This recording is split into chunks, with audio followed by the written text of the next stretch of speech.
2022년 7월 17일 거룩한 주일입니다. 오늘은 하나님께서 자기 형상으로 만드신 하나님의 자녀들 기다리는 날입니다. 우리는 하나님 앞에 가서 예배 드릴 때 하나님께서 우리 모든 죄를 용서하시고 우리를 새로운 사람으로 만드십니다. 하나님께서 우리 길을 인도하시고 하나님께서 우리에게 은혜를 베푸셔서 먹고 입고 살게 하시고 하나님께서 우리와 동행하시면서 하나님의 나라를 이루십니다. 오늘은 우리가 하나님 앞에 예배하는 날입니다. 예수가 우리를 부르는 소리 그 음성 보들어 문 앞에 나와서 사명을 보며 우리를 기다리네.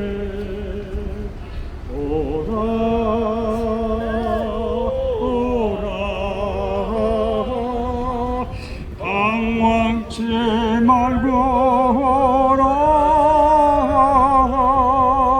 죄 있는 자들아 이리로 오라. 주 예수 앞에 오라. 간절히 오라고 부르실 때에 우리는 지체하랴. 주님의 은혜를 왜 아니 받고 못 들은 채 가려나. 오라 오라 방황치 말고 오라. 죄 있는 자들아 이리로 오라. 주 예수 앞에 오라. 우리는 다 죄인입니다. 목사도 죄인이고 장로도 죄인이고 성도도 죄인이고 다 죄인입니다. 그러나 하나님께서 우리를 영접해 주시고 우리에게 죄를 용서해 주셔서 우리가 의롭다함을 받는 사람들이 되었습니다. 자, 오늘은 돌아온 탕자들의 얘기를 말씀드리겠습니다. 이스라엘 나라에 어떤 부자에게 두 아들이 있었습니다. 그 둘째가 하루는 아버지에게 말하기를 아버지 재산 중에서 내게 돌아올 몫을 내게 미리 주세요. 제가 그 돈을 가지고 멀리 나가서 사업을 해서 큰 부를 만들어 오겠습니다. 아버지는 그 아들을 믿고 유산으로 줄 재산을 뚝 떼어서 둘째 아들에게 주었습니다. 이 아들은 며칠이 안 돼서 그 많은 재물을 가지고 먼 나라에 가서 사업을 했습니다. 아들이 성공했습니까? 망했습니까? 아들이 그 많은 돈을 허랑방탕 쓰다가 쫄딱 망하고 말았습니다. 돈이 많이 있을 때는 친구도 많이 있고 친척들도 아는 체 하고 심지어 지나가는 사람도 와서 인사하는데 돈이 없으면 어떻게 됩니까? 아무도 쳐다보지 않습니다. 이 아들은 먹을 것이 없어서 동네 사람 농장에 가서 돼지들이나 먹는 쥐염 열매를 먹으려고 하는데 그것도 먹기가 쉽지 않은 거예요. 이 아들은 너무너무 배가 고프고 힘들고 어려워서 가만히 앉아서 생각해 보니까 우리 아버지 집에는 품꾼들도 많이 있고 이 사람들은 날마다 고기를 먹고 술안주에다 먹는데 나는 이 꼴이 도대체 무엇이냐?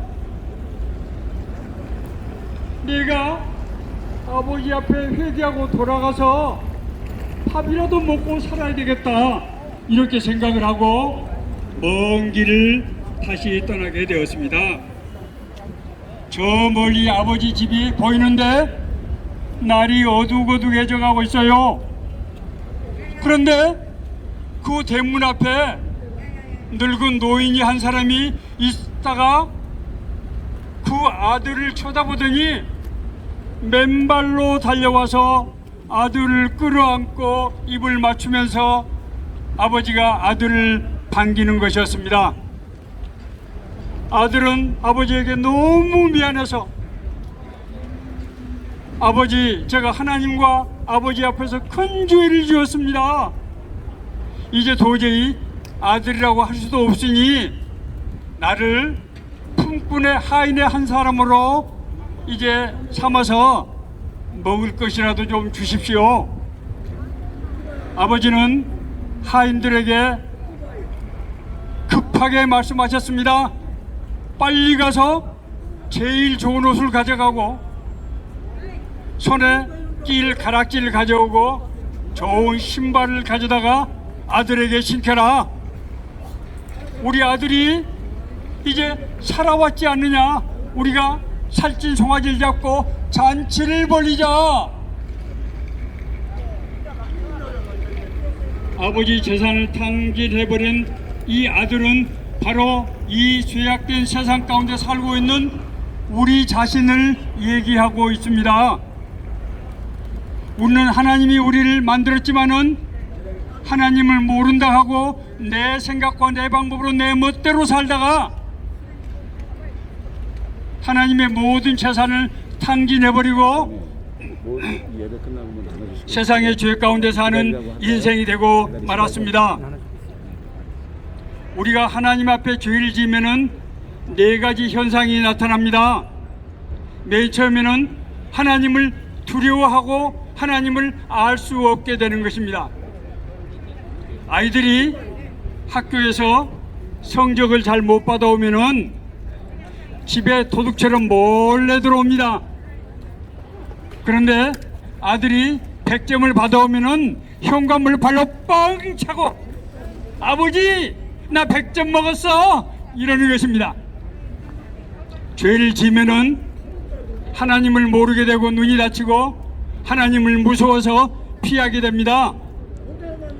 두 번째로 우리가 죄를 지면은 부부간에 금술이 깨어집니다. 여러분 놀라지 마세요. 서로 사랑해서 결혼한 부부가 금술이 깨어지는 것은 남편 아내가 잘못한 것도 있지만은 무엇이 역사한다? 죄가 그 사람들 속에 역사하기 때문에 그 예쁜 아내가 마귀처럼 보이고 그 멋지고 든든하던 남편이 남봉꾼처럼 도둑처럼 보이는 것입니다. 부부가 서로 핑계하고 서로 책임을 전가하고 서로 원수라고 그러고 그래서 가정이 파괴됩니다. 아이들은 부모를 모른 채 하고 부모는 아이들에 대한 사랑이 없어져서 가정이 콩가루 집안이 되는 것입니다. 하나님 앞에서 죄를 짓게 되면은 사업이 안 됩니다. 하는 일마다 일이 틀어지고 돈 떼먹고 보증 잘못 써서 돈 날리고